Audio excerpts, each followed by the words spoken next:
Today, we're looking at some accessories that will help you level up the ZV-E10 Mark II. We'll be talking about lenses, lighting, audio, tripods, and more. Let's get into it.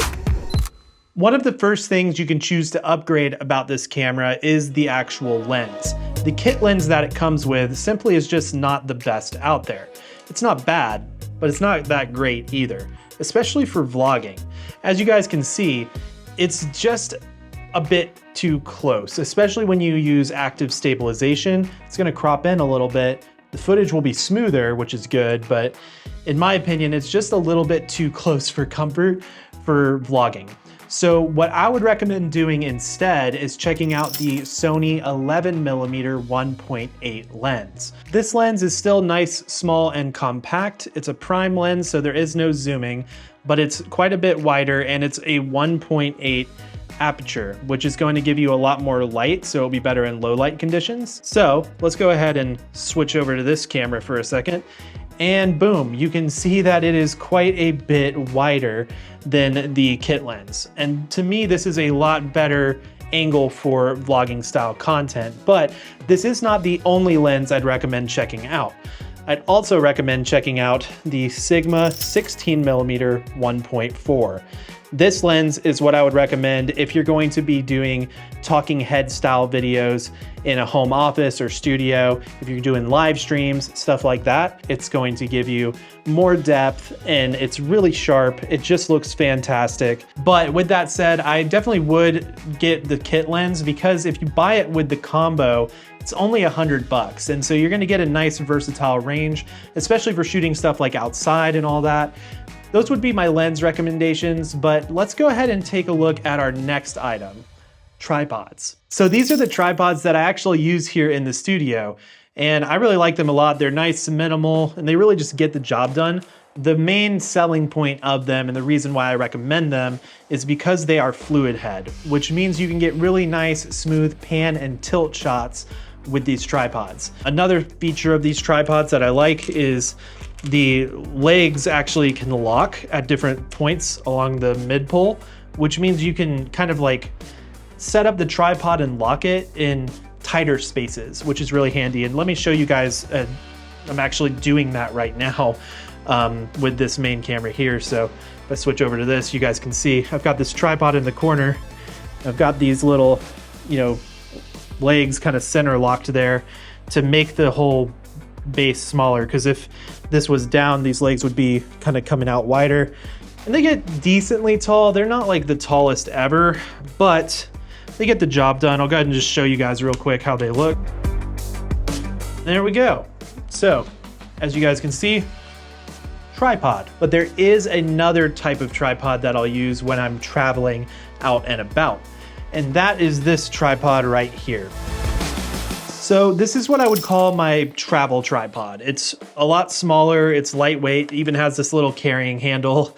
And this is what I use if I'm going anywhere outside, really. If I'm shooting downtown, going to the park, traveling, whatever, this is usually what I bring. I like it a lot, and it's for a few reasons. Number one, it's lightweight and small. Number two, it gets super tall, which is so handy. So this thing gets taller than the other tripods actually. That's a tall tripod. And number three, it also has this little vertical option where you can just do this. And now you can start shooting vertical, which is really handy for short form vertical content and will pair really nicely with the ZV-E10 Mark II. Now this tripod is not fluid, but it is fluid-like. So you can get decently smooth tilts and pans. It's not quite as smooth as the other, but it can get the job done in a pinch. And all in all, it just works really well. It's very versatile, and for my use case, I like it, so I wanted to let you guys know about it. One other tripod that I'll mention that I think is a good complement to the ZV-E10 Mark II is this. This is a little selfie stick from Ulanzi, and it's pretty cool. So it's a selfie stick. You can extend it, but it also has little tripod legs. So you can do sort of like a little tabletop style, set it down. You can extend it out. You can do both at once, so you can get a little bit taller with it. And it also has this little ball head which is nice for leveling out your shots. And it has a little cold shoe mount right there, so you can attach microphones or lights or whatever you may want. All in all, making this pretty versatile. So we'll go ahead and grab this little ZV-E10 Mark II with the 11, pop it on there. Boom, we have a little setup. We can just kind of set it on my desk right there. Boom, we can shrink it up, do a little handheld action. We can adjust the ball head real quick, kind of get a little angle going on and vlog with it like this, which is kind of nice. So you've got options with this guy, and you know, I think it's really handy sometimes if you just are going out and about and don't want to bring one of the bigger tripods, but you know, you want to have something that you can use that's a little more trusting than just nothing. Then I like to bring this guy, you know, set it on a table, set it on a ledge, set it wherever, and you know, kind of gets the job done when needed. So I like that a lot. But the real secret sauce to the tripod setup is actually this: quick release plates. This is a little plate from Ulanzi, and I have the other ends on my camera, and all I have to do to take it on and off is just click it in. I can lock it if I want to, and boom, I'm good to go. So here's how this starts to get really powerful. When you place the quick release plates across all of your different mounting accessories, tripods, gimbals, whatever, you can simply and quickly remove it, and then you'll be able to place it onto everything really fast and easy just by using the quick release plates.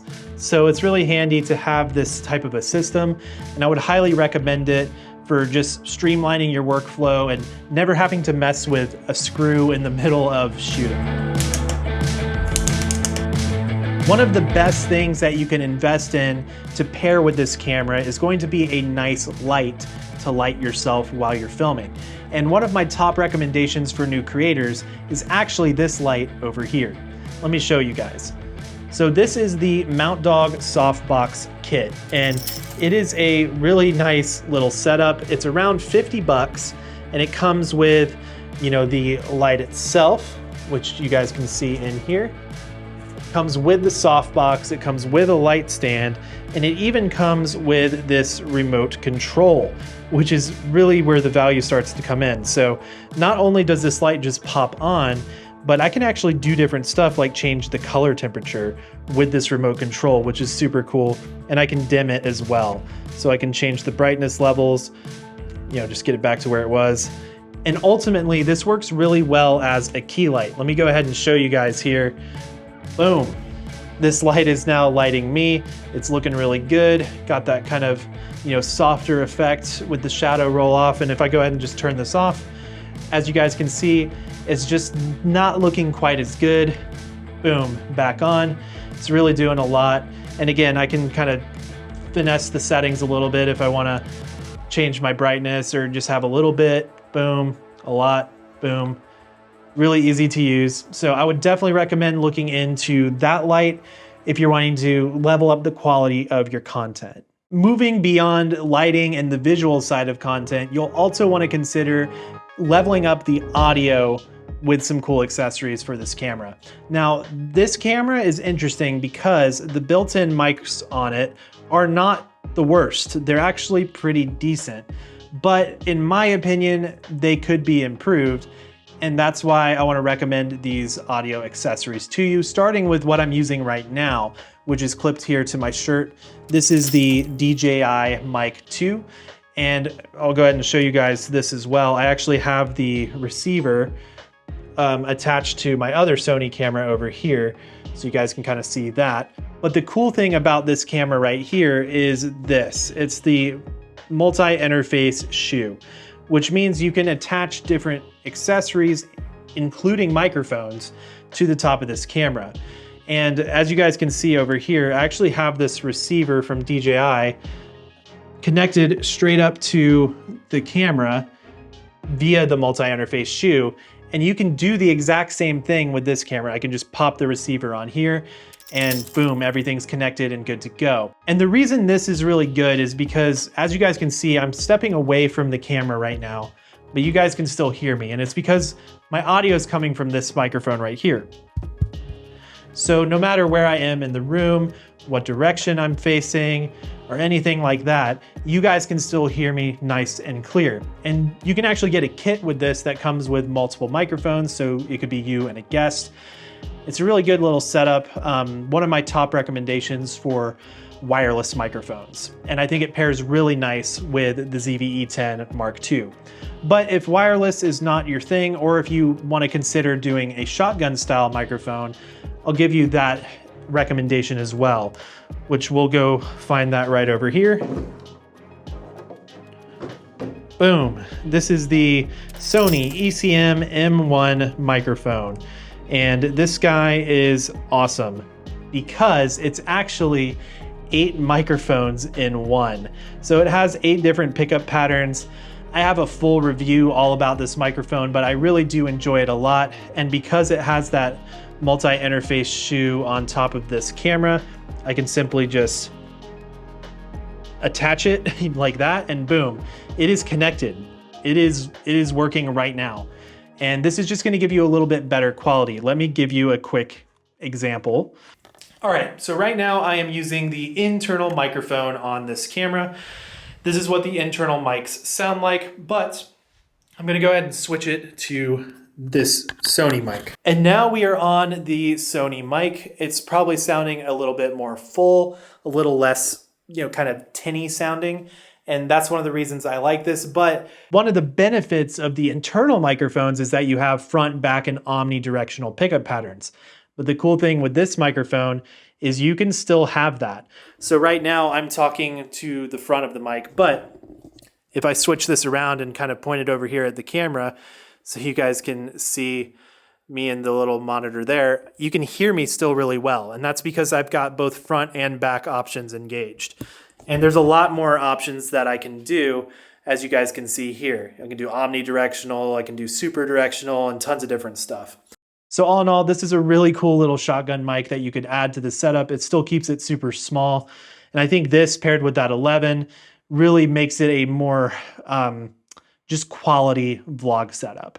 All right, this next accessory is going to be super helpful if you are somebody who's wanting to record for long periods of time. Think long educational talking head videos, live streams, podcasts.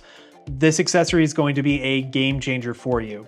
So the ZV-E10 Mark II does a decent job with overheating. It doesn't overheat the fastest, but it definitely still will overheat. So one of the things that I am super excited that I found is this. This is a Ulanzi fan. So I've got the camera right here. Simply just flip the screen back like that.